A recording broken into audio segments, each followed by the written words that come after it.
these dudes at Bible school that you on their level, if not above their level, Greg?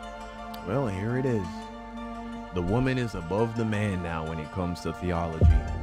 The woman is above the man. How quickly and how terribly. But you know what? This is actually a good thing. This is a good thing because the worse the doctrine gets, the harder it will be to deny when somebody finally takes the time and just completely dismantles this man that is leading to the gospel. Right? Completely dismantles him. And that day will come eventually. Right? We should be patient. We should be merciful. God works all things, right? To the good of his plans, his purpose, his will, all that. So, but Don, you got to debate him. I already offered to speak to him in private. Definitely, if you want to consider this a public call out, he can take it as such. All right. Well, this is the day is coming though. The day is coming. Can Women Be Pastors by JIDION. What's good, Greg? All right. So yeah, let's see where this goes. JIDION's talking to his pastor, and his pastor says that women can be pastors, apparently. I did not expect that I was next. My question is, I've really been interested in going to Bible college and maybe like even becoming a pastor. But there is a verse, well, I guess Paul talks about, he says that women are not permitted to be pastors. Whoever told you that they're right. Oh, my bad. You might. What's good, Greg? I did not expect that I was next. I thought you guys could maybe see if you guys were next or not, but how you doing? I'm good. All praises, So I guess my question is, so I'm 17 and I'm gonna be like, I gotta choose like where I'm going to college soon, and I've really been interested in going. Bro, this is the dude that didn't want to debate me, right? I find out that JIDION is being led astray by this guy. He's a Hebrew Israelite, right? Law of Moses guy, and I just completed that arc, a couple of months ago. And so I have all these proof texts fresh in my mind. I just went on and debated the, guerrilla Hebrew guy, who in my opinion is probably the top guy amongst Hebrew Israelite debaters, not because his doctrine is particularly impressive, but because of the shenanigans he does while he debates. And the consensus that I've gathered from people who are not Hebrew Israelites was that I won that interaction, at least on the grounds of argumentation. People who are very easily impressed with superficial and vain machismo and boasting and taking ad hominem digs at the other person may have. People who put a lot of weight in that may feel differently, but anyone who's just listening to the arguments that were being made, I think it's clear that I completely dominated that conversation and made him show how he was contradicting himself. He ran away from multiple questions. Anyway, I was like, yeah, I beat Bowser. There is no higher level. So I'm like, JIDION, get me on the phone with this guy. You, me, and him, private conversation. And JIDION was like, he's down. JIDION was down. You feel me? Bro said no. The dude said nah. Now, I should not need to turn to the various scriptures in the Bible that says when somebody, essentially challenges you to defend your faith, you should be willing to give a defense, especially when it's not for the sake of making a spectacle or trying to be rude or take advantage of anyone. I just wanted JIDION to see that this man don't got the answers. that this man can't answer for Hebrews. This man can't answer for Galatians chapter 5. Bro said no. He don't want to talk. Bro, if that was me, if I was wrestling with Reformed doctrine and I got Chris LaSala talking to me about it, and then, but I got this other dude in my ear, right? I'm like, Chris, man, you know, I hear you, but this bro over here, right? Shout out to Muller, right? Shout out to Muller. He's the bro. He's an Arminian, right? Muller is telling me, oh, nah, Calvinism is whack, da da da da da da. And then I say to Chris, hey, Chris, and then Muller's like, here, Don, let's do this. You, me, and Chris get on a call. Me and Chris will have a dialogue. I just want you to listen. I just want you to sit back and listen. And then I go to Chris and be like, Chris, Muller want to talk. You know, I'm on the fence. This would really help me to understand, or to really see the both doctrines being tested and all of that. And then Chris was like, nah, I don't want to do that. Bro, to me, I would take that as, oh, you're scared. Why you don't want to have it's not on live. It's not being displayed to the world. It's literally three men who all consider themselves brothers in Christ wanting to facilitate a dialogue. It's like, you know. So I was very surprised that Gideon was okay with that he wasn't alarmed by that. You know, this man should wash me. This man should eat my lunch, bro. I've been a Christian for not even 2 years. This guy calling himself a pastor, he probably been doing this for over a decade now.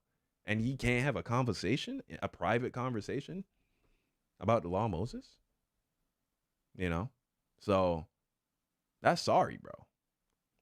To Bible college, but and maybe like even becoming a pastor, but there is. He said he's not a Hebrew Israelite. Listen, maybe he doesn't identify as one, but you know what I'm saying, as somebody who interacted relatively intimately with that space, you know, I'm not buying it personally.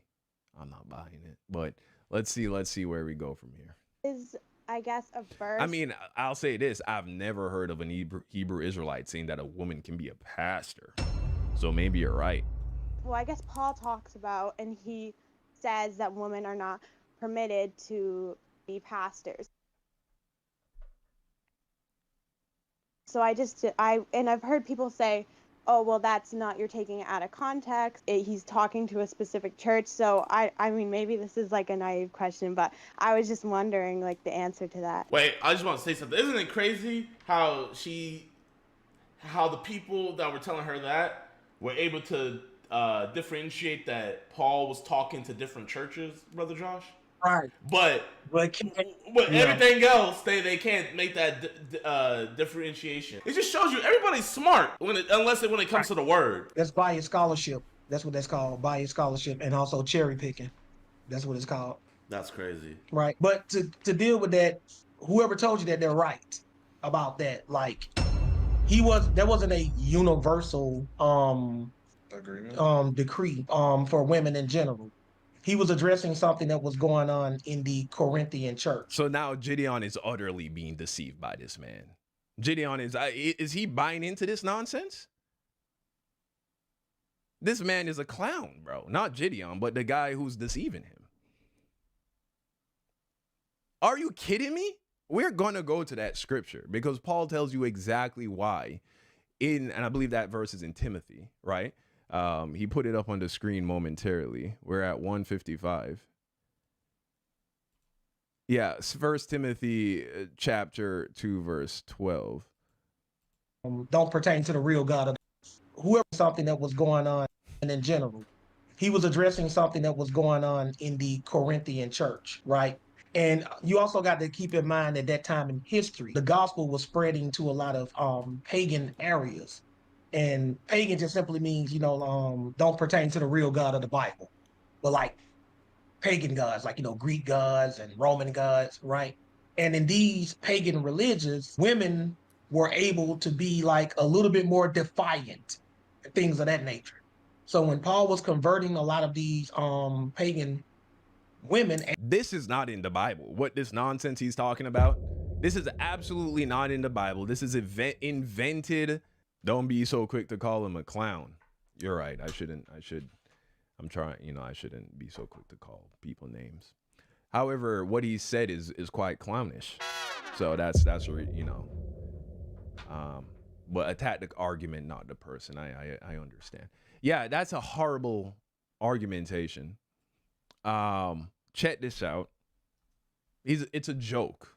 It's a joke. Look, here's what Paul says. In like manner also, the women adorn themselves in modest apparel. Let's skip down here. Let the woman learn in silence with all subjugation. But I suffer not a woman to teach.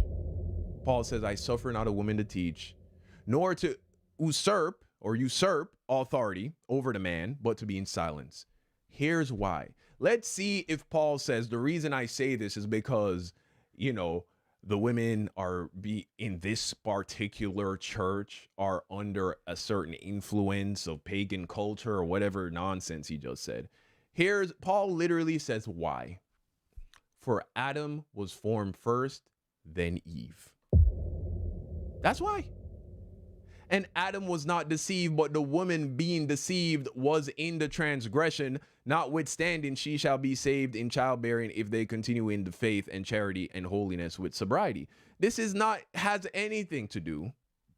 Here's what the Bible says about the woman, though.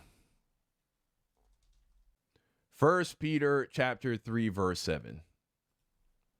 In the same way, live with your wives in an understanding way as with a weaker partner, showing them honor as co-heirs of the grace of life so that your prayers will not be hindered. Look at that. They're described as the weaker partner. The KJV, I think, calls them the weaker vessel. The weaker vessel. So we see in 1 Timothy chapter 2, the reason why the woman is not to teach has nothing to do with culture, has nothing to do with whatever is going on in Corinth, but everything to do with Adam and Eve. So that applies to all men and to all women. And the reason he gives is because Eve was deceived, that women are the weaker vessel. Essentially, women are more susceptible to being deceived by Satan. Clearly. It's just the truth. They're more easily deceived by Satan. See, how do we know that's the major sticking point? He goes on to say Adam was not deceived. He's focusing on that. Adam was not deceived, but the woman being deceived was in the transgression. Now, Adam willfully sinned. So it's not to say that men can't make the same errors, but we see the reason the woman made the error was because she was tricked. Adam was not tricked. He willfully followed after his wife into destruction. So, very sad to see, because I know for a fact, let me not say I know for a fact, but I'm very, very confident that a month ago, if Gideon and I had this conversation, he would have said without a shadow of a doubt that women are not allowed to teach. I know he would say, without a shadow of a doubt, he would have said that. Women are not allowed to teach. So not only is this man moving him into the law of Moses, which was something Gideon already was wrestling with, but he's making matters even worse. Women are allowed to teach if God uses them, but they are not allowed to take care of a church. Do you have some scripture to back up your claims? Do you have an example, a biblical example of what you're talking about? Because when I see instructions about the ways in which women can participate in ministry, I don't see teaching. The only instance in which we see women being encouraged to teach is to teach other women. right? The older women, the more wise women, to teach the young women how to be good wives, how to be good mothers, how to be godly. In fact, I think First Peter chapter 2 covers that.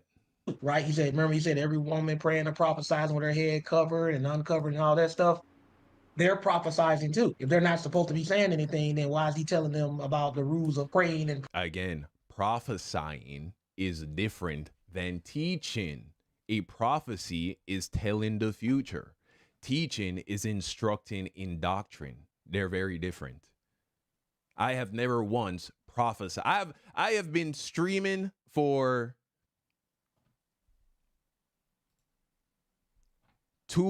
almost 3 hours now. I have been teaching the entire time. I have not prophesied a single time. So this whole prophesying, conflating that with teaching, again, novice, rookie mistake, absolutely not even novice, just completely false, completely misunderstanding. All Gideon would have to do is look at that word. Look, this is the word that gets used in this passage. Okay. But every woman who has her head uncovered while praying or prophesying disgraces her head, for she is one and the same as the woman whose head is shaved. We go to prophesying. It says, let's look at the definition: to prophesy, to be a prophet, to speak forth divine inspirations, to predict, to prophesy. Women can prophesy. Prophecy is a spiritual gift. Women have access to all the spiritual gifts. A woman can even be given the gift of teaching in the context of teaching other women, right? There's some women who are very good at leading younger women into wisdom and truth. So there isn't a gift of the Spirit, off the top of my head, that is not, accessible to a woman, including the ability to predict the future. I seen a good YouTube woman ministering, yet most of her fan base seemed to be women, so Kimmy was legit. Yeah, I would say that if a Christian woman, is making videos for Christian women, I don't see anything wrong with that at all, right? But if a Christian woman is trying to, teach broader doctrine to a wider audience, then I think that is a problem. In fact, I don't think women should be teaching doctrine. I don't think so. I think women should be teaching things that are specific to being a godly woman, And look, I don't think there's anything wrong with a woman coming across another woman that believes something she believes to be bad doctrine, maybe in that conversation expressing her disagreement. Again, it's women amongst women. Let's put it like that. Here's where the problem arises. When a woman tries to teach a man, the Bible makes it clear that that is not a woman's place. A woman is not supposed to be teaching a man. So, but here's the thing. I don't believe that you can have a loophole where you have a woman pastor in a church teaching an all-woman congregation. Let's say a woman was able to facilitate that. I still think that woman is in sin. To be running a church, even if she had an audience of 100% women, teaching on all the various doctrines. I mean, first and foremost, there's just a problem with that. How do you have a church of all women? How's that possible? You're discipling all of these women and none of them get married. None of them have husbands. So we gotta be careful with how liberal you get when it comes to saying, yeah, a woman can teach other women. I think when it comes to things pertaining to being a good, godly woman, a mother, a wife, even a single woman, how to carry oneself, things of that nature, how to be in the workplace, how to interact with men, how to interact with other people, things of that nature. I think all of that is fine. But we should not be seeing a 7-part series on her breaking down the book of Revelation. prophesying that women got that ability. So we need to try to look at the background and the context. Always remember, Christians, always remember this. The epistles are one, written to believers only. Two, is written to people who Paul has already met and have set up churches with. And three, is responding to something that's going on. When Paul, that's like one of the three top reasons that epistles are written. That's why in a lot of his epistles, Paul is addressing stuff that he heard about was going on in the church. So he will write them back and provide them with a solution on how to fix stuff. In First Corinthians, one of the problems they were having were these boisterous women. That's one of the problems they were having. So he came up with a decree: let your women keep silence in the church. And he said if they will learn anything, let them ask their husbands at home. Someone should tell him the T is silent in epistles. Yeah, I caught that as well. Yeah, you know, that's what you got to know about the epistles. Oh, boy. Paul's pistols. Paul's electric pistols. His e-pistols, you get it? I'm sorry. That was bad. Well, that begs the question of women who were not married. Who are they supposed to ask? You follow what I'm saying?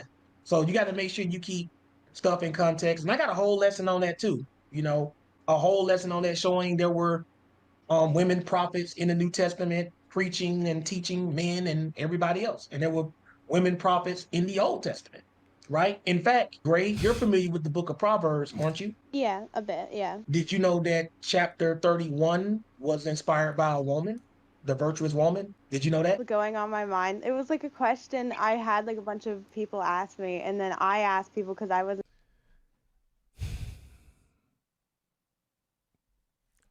Oh, boy. sure, but I'm really trying to dive in my Bible more and like get more educated because I know my knowledge is not that good. But Proverbs is one of the most famous books in the Bible, though. Gideon, could you give me Proverbs chapter 31 and verse 1, please? Put it on the screen Yes, so everybody can see sir. that. The words of the king, Lemuel, a pronouncement that his mother taught him. The pronouncement that his mother taught him, meaning The Bible clearly tells us that a woman is supposed to educate her children. So let's be clear about that. Yes, your mother is supposed to teach you things as a child. As you're growing up, your mother is supposed to teach you things. everything you're about to read after that point. So, okay, let me make an addition. Women are allowed to teach women and children. There we go. I thought that was kind of, self-explanatory when we say who women aren't allowed to teach, which are men. So by default, that means women and children. But if this man is trying to position it that as a grown adult man, this man is receiving lectures and guidance from his mother, and look, it's not to say that your mother can't ever say a wise thing. It's not to say that you can never learn something from a woman as an adult man. The question this young lady asks is, can a woman be a pastor? So that's the issue here, man. There are a lot of things that a woman could teach me. I still don't know how to fold fitted sheets. It's hard. I don't get it. But my grandma can make him look just like the other sheets. If I cared, she could teach me how to do that. All right. There are other things as well that I think women could possibly teach me. There are other things as well as that, I am sure. Okay. Right? How to make a good blueberry pie, for instance. Never done it. Don't know. Don't know how to do it. I'm sure there's plenty of women that know how to make blueberry pies. So it's not to say you can never learn something from a woman. There's, at least several things. There's at least several things you can learn from a woman. But can she be a pastor? The answer is no. was taught to him by who, Gideon? His mother. Oh, And his man. mother would be a woman, right? I would hope so. I would hope so, right? Right. So that entire chapter about being a virtuous woman was taught by a woman, taught by a woman to a man. And a lot of people who teach talk about, women need to be virtuous women. Well, that's where that comes from. And it was from a woman. So that's a whole chapter in the book of Proverbs that is essentially written by a woman. Yeah, thank you for that. That really like put it into picture. That was a Wow. really good answer to So my great. question. Thank you. That's not that was such terrible logic. It was horrendous. These dudes at Bible school that you on their level, if not above their level, Greg. Well, here it is. The woman is above the man now when it comes to theology. The woman is above the man. How quickly and how terrible. But you know what? This is actually a good thing. This is a good thing because the worse the doctrine gets, the harder it will be to deny when somebody finally takes the time and just completely dismantles this man that is leading Gideon astray. Right? Completely dismantles him. And that day will come eventually, right? We should be patient. We should be merciful. God works all things, right? To the good of his plans, his purpose, his will, all that. So, but Don, you got to debate him. I already offered to speak to him in private. Definitely, if you want to consider this a public call out, he can take it as such. You hear me? Yeah, thank you guys. No, you're not loud enough. I said, do you hear me? Yes, sir. Hey, Right. Wish you the best. Most importantly, though, show them there are no gray areas. Ooh! All right, brother Josh, you too corny. I gotta kick you out for that one. That's a dad joke. You know what? Instead of a scarecrow, we gotta have a Josh crow because you belong in a cornfield. That was even worse. Wow. No, that was. All right. Well, this is the day is coming though. The day is coming. All right. So interesting video. Pray for Gideon.